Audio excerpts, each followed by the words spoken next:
As I was working with line and used overstroke, you can definitely see some of those segments of the lines that created. So with line distortions, it's allowed us to work directly with those segments and tweak them independently. So right here example, we have several options. Let's enable first point displacement. As we enable, you'll notice right here we have all those segments. So on the first we have subdivision quality. The more subdivision, the better its sampling and quality is going.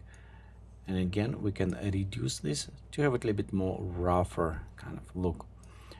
Then next we have a line from displacement. You look on deformation right now, and because we have it straight go up, so we have it kind of line go straight forward. If for example we take let's go take point and we'll put about 0 0 right here, so it's relatively line, straight line. You can see right here we have a straight line. So if I wanted kind of adjust a little bit joggy, I can go slightly up and down. Just move a little bit up. Let's go with smooth line. We'll click OK. And you can see now we have this joggy kind of line applied.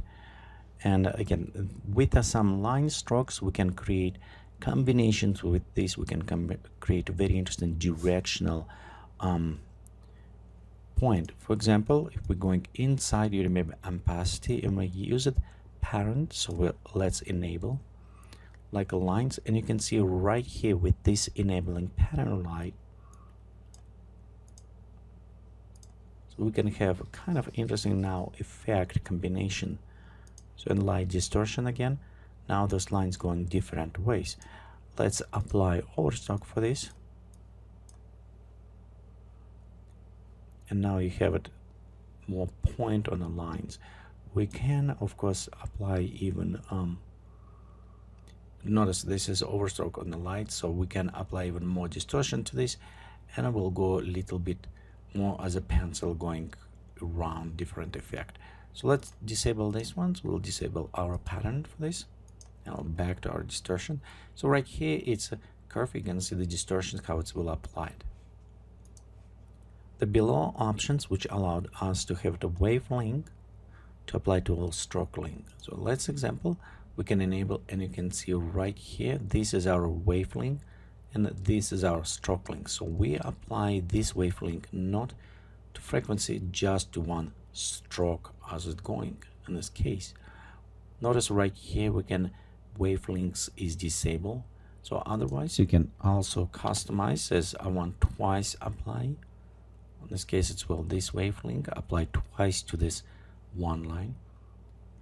Okay, and then next we also have an intensity, so we can increase intensity of this wavelength. Can increase also noise and noise frequency if we need additional noise, you see on the line, not just the line itself frequency, just inside the line, so we can add almost like chicken scratch creating this way. So let's go ahead, reset this normally, and we'll just set this to the 10. Okay, this is our displacement. We also have a screen space noise, and this will apply to geometry morphing. So for example, let's increase our frequency, and we need to apply also noise on X and Y. So let's go ahead and set one position 12. Notice right here how we add noise frequency. Let's go pop up 11 so we can see the higher noise, and we also can apply on a wide position, and right here we have a little bit even more juggly line. So beside how we say we did an outline line style, you can have it more pen and like, if we have it like one almost pen and like type Sharpie kind of line. So right here we have juggly, and you can see small space noise just going between them. Maybe even pop up a little bit higher so we can see a bit better right here. Okay, let's go ahead and reduce this one. Okay, this has worked from the point displacement. We have next option, it says geometry morphing, which apply to all space. Example, right here we have a point going these outlines from straight line. If we take it and says, okay, let's rotate from this point, and we'll take like 5 degrees little bit, you'll notice how it start moving 5 degrees of line. So if we're going 2 degrees, sorry, right here we're going 25 degrees, and you notice it's going now from the point 25 degrees, so from this point and that one.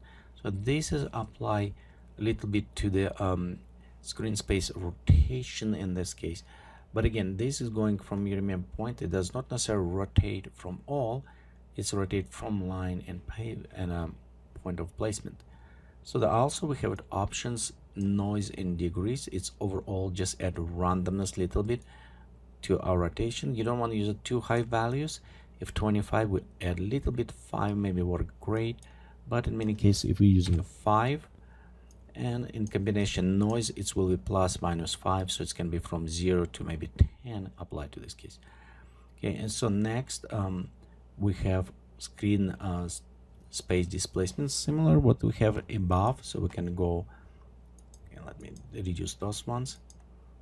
We can apply X value for this. Okay, let's go 11 right now, and we also need to apply just slightly angle if we need it. But right here you can see it's kind of shifting. So if we're going with a 0, it will just shift it X a little bit off.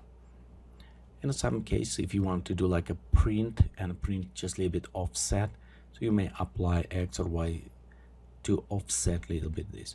Same with noise, it just add a little bit randomness to this. And again, this is may add randomness, not just one, it's applied to the line. So you notice right here it's not all shifted, it's shifted per line, so the position. And we have it also from line displacement property, and this is also work with deformation. So examples, so let's go set 12. You can see just slightly deformation happen. Okay, let me restore a little bit those values back. So right here we have value 12, and you can see right here deformation happen. So it's a line distortions. Same things, value for the line and a noise.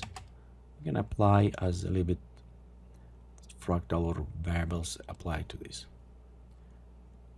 Overall, by using line distortions, we can manipulate with the lines and add additional natural kind of or more abstract way type of distortions based on from light points, so they can go directions or overall geometry morphing.